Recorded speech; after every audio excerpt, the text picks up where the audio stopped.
সন্দেশখালীতে অভিযানে গিয়ে আক্রান্ত হওয়ার এক সপ্তাহ পর ফের এনফোর্সমেন্ট ডিরেক্টরের হানা। সুজিত বসু, তাপস রায়, সুবোধ চক্রবর্তীর বাড়িতে ইডির তল্লাশি।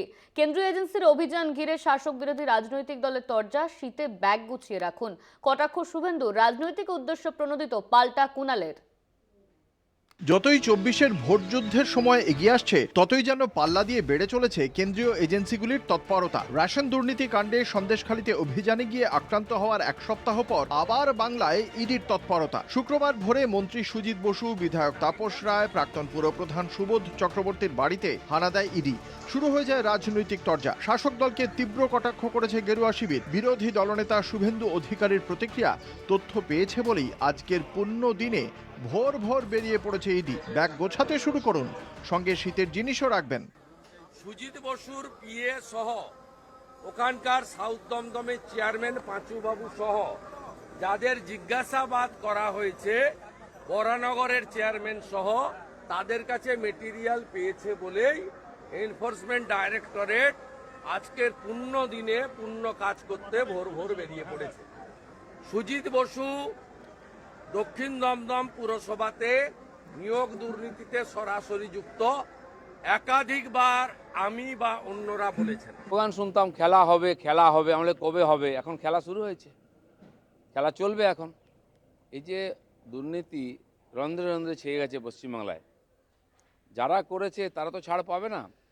শুরু হয়েছে, চলতে থাকবে। এখন দুর্নীতিমুক্ত বাংলা করার জন্য এই লড়াই চলছে। কেন্দ্রীয় এজেন্সির অভিযানকে রাজনৈতিক উদ্দেশ্য প্রণোদিত বলে পাল্টা আসরে নেমেছে তৃণমূল কংগ্রেস। বিজেপির অঙ্গুলি হেলনে এসব হচ্ছে। বিজেপির নেতারা প্রতিদ্বন্দ্বীদের তালিকা কেন্দ্রীয় এজেন্সিকে দিচ্ছে, তোপ কুণাল ঘোষের। কেন শুভেন্দুকে জেরা করা হচ্ছে না, সেই প্রশ্নও তুলেছে তৃণমূল কংগ্রেস। আবার ইডি তল্লাশি এবং সম্পূর্ণ রাজনৈতিক উদ্দেশ্য প্রণোদিত। এই গোটা ঘটনাটা ঘটছে বিজেপির অঙ্গুলি হেলনে, বিজেপি তৈরি করে দেওয়া প্রতিহিংসা রাজনীতির স্ক্রিপ্টের উপর দাঁড়িয়ে।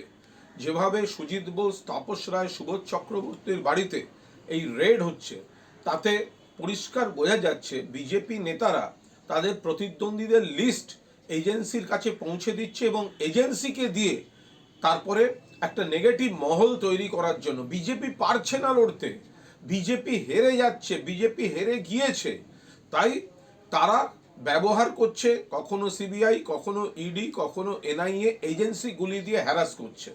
আমরা এর তীব্র প্রতিবাদ জানাচ্ছি। পাশাপাশি বলছি, সিবিআই এর FIR named Suvendu Adhikari, registered চোর শুভেন্দু অধিকারী, কেন তার বাড়িতে রেড হচ্ছে না? রাজনৈতিক প্রতিহিংসা চরিতার্থ করার জন্য সমস্ত রকম চেষ্টা কেন্দ্রের পক্ষ থেকে হচ্ছে এবং তার রাজনৈতিক দলের পক্ষ থেকে হচ্ছে। এটা জলের মতো পরিষ্কার। এই দিনের ইডি অভিযানের প্রেক্ষিতে উল্লেখযোগ্যভাবে শাসক দলের বিধায়ক তাপস রায়ের পাশে দাঁড়াতে দেখা গেল প্রদেশ কংগ্রেস সভাপতি অধীর রঞ্জন চৌধুরীকে। তাপস রায় দুর্নীতির সঙ্গে যুক্ত নন বলেই মনে হয় বলে দাবি করেন তিনি। এদিন কেন্দ্রীয় এজেন্সির কড়া সমালোচনা করেছেন অধীর। তাপস রায় চুরি চাকরামি করেছে বলে আমার মনে হয় না, কিন্তু তাকে ব্যক্তিগতভাবে চিনি আমি। এখন মানে হয়ে যাচ্ছে, ভিড় ভাড়টায় পড়ে যাচ্ছে আর কি। ভিড়ের মধ্যে কেউ পড়ে যায় না, চাপা পড়ে যায়।